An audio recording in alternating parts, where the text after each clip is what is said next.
I believe that the stories, that I'm trying to tell here, of the many Tibetans that I knew, had just encountered, and some I knew very well, officials, peasants, housewives, muleteers, lamas, merchants, tribal chieftains, spies, resistance fighters, heroes, were rich and compelling enough for my narrative purpose.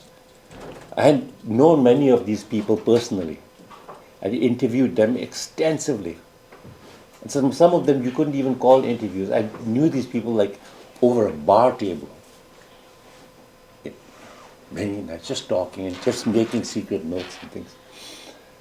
In some cases, I'd even published their works, like the biographies of these people, like Hamad Sering, who's the kind of the main operations chief of the Tibetan resistance, and then also Ratungawang, one of the main heroes. All these people, me and my colleagues, we published their biographies.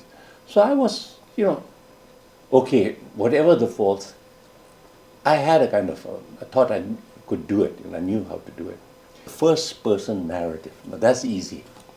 So, and I began the story with my own account of being born in Darjeeling on April 14, 1949, before the communists came, and my journey to Lhasa a few months later. Now, I'm not going to go into the details of my family life, which is fairly interesting. It covers a lot of ground, and you might find it interesting. So it's there, second and third chapter.